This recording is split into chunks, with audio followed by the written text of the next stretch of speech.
Before viewing video lessons, it is important to read the textbook using the learning guide as your turn-by-turn directions. Then use the learning guide to take organized notes in your own words with examples and pictures. This continues Human Memory from Chapter 7.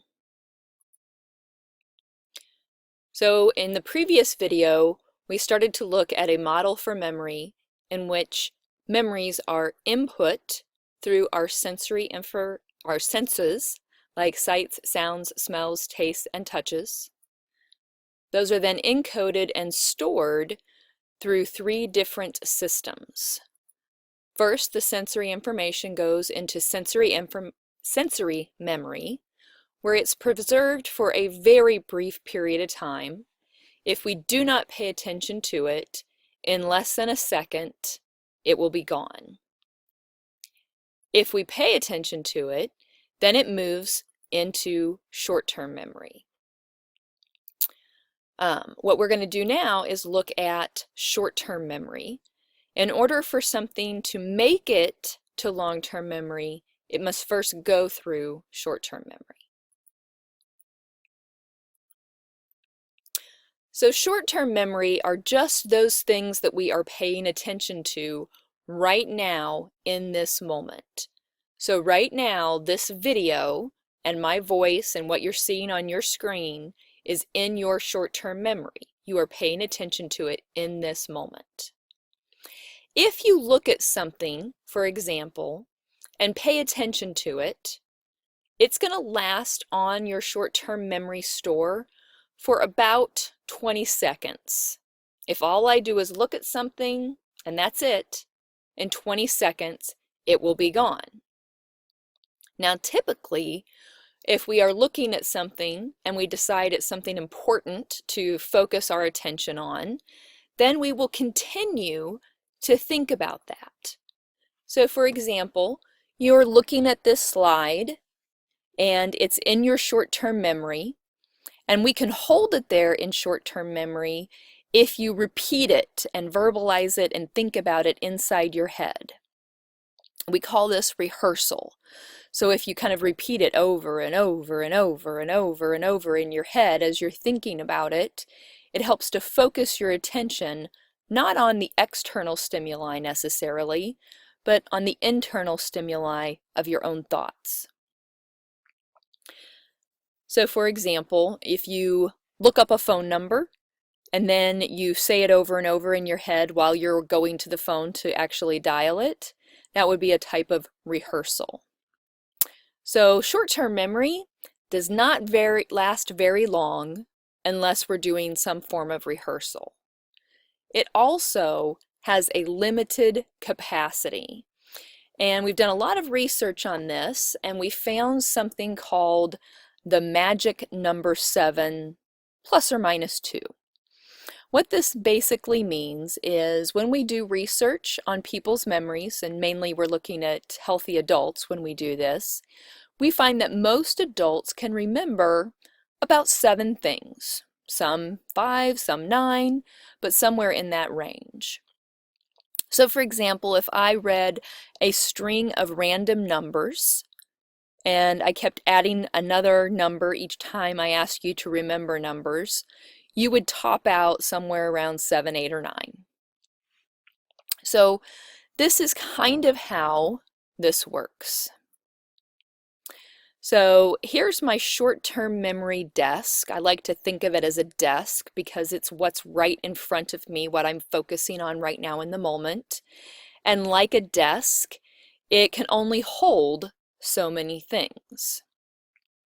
So if I were reading off numbers, you would be able to take each number and put it on your desk. And you could hold about 7. But what happens if we try to put more on our desk than will fit? Well, something's got to fall off. And so what we typically find when we're doing these number experiments is people will then start to forget one of the digits or mix up some of the digits. And so working short-term memory has a limited capacity. So what we're going to do is we're going to do a little test. We're going to test your short-term memory. So what I'm going to do is I'm going to read a series of letters. Sometimes we do this with numbers, sometimes with letters. I'm going to read a series of letters. I don't want you to write them down. I want you to listen and hold them in your short-term memory. When I'm done, I will tell you, and then I want you to write down as many as you can recall. Are you ready? Here we go. F, B, I, R, S, C, I, A, E, P, A. Go. Write down as many as you can.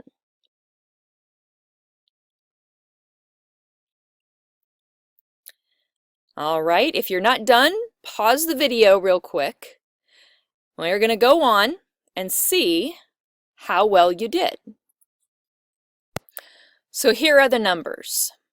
F, B, I, R, S, C, I, A, E, P, A. How'd you do? If you recognized that there was a pattern with the letters, you may have done very well. You may have gotten all of them. If you didn't recognize any pattern in the letters, then you were stuck with trying to remember 12 distinctive units of material. And most of us don't have very good memories for that. So I'm guessing for most people who did not recognize the pattern, they only remembered about 7. Now, the reason those of you who recognize the pattern could remember more than 7 is because of something called chunking. So human beings like to look for patterns, they like to look for similarities, they like to take information and organize it in some kind of meaningful way. So if you recognize that I actually said FBI, IRS, CIA, EPA, then you only had to really truly remember 4 things instead of 12. And so it turns out that the magic number 7 is not really all that magical, because most of what we do with our memory is not remember 7 completely unrelated things, like 7 numbers that have no meaning, or 7 letters that have no meaning. So what we think now is that probably in short-term memory, we can only really focus on and pay attention to a much smaller number, maybe 4 or even less. And that's because we tend to chunk or group familiar stimuli for manipulation and storage. So let's go back to that picture of short-term memory as a desk. I can probably only have about 4 things on that desk at once, but those are 4 groups of things. So for example, if I had the numbers 7973000, what I would actually say inside my head and think in short-term memory is 7973000.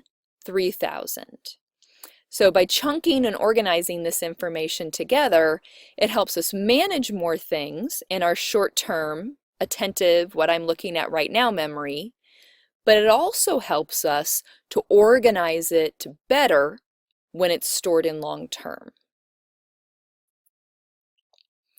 So if we look at our memory model again, we have sensory information coming in. That information is going to be encoded and stored through 3 different types of memory. It's going to first go to sensory, where if I pay attention to it, it can then move to short term.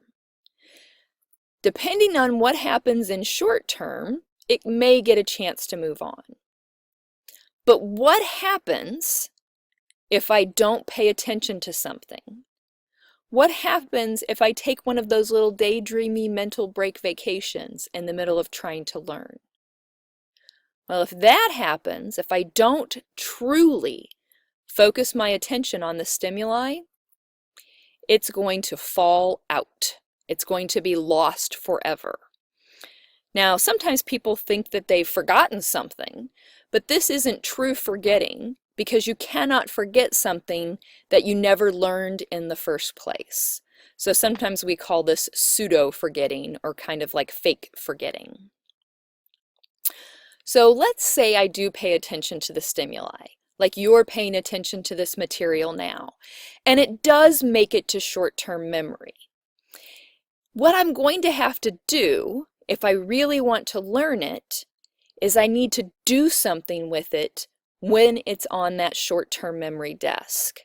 So I can rehearse it and think about it and focus my attention, which is going to keep it on there longer. And I can work on it. I can do something with it in my conscious, active thinking short-term memory. We call that type of memory working memory. And it turns out that what happens in working memory is what actually moves the memory code into long-term memory. There is not a direct relationship that once it hits short-term, it automatically makes it to long-term. No, we have to work on it and do something with it in order to get it to move into long-term memory. And if we do that, then we have hope that we could potentially retrieve that memory, ideally on test day, and it's an accurate memory. In the next video, we'll talk in more detail about how working memory can work to create a retrievable long-term memory code.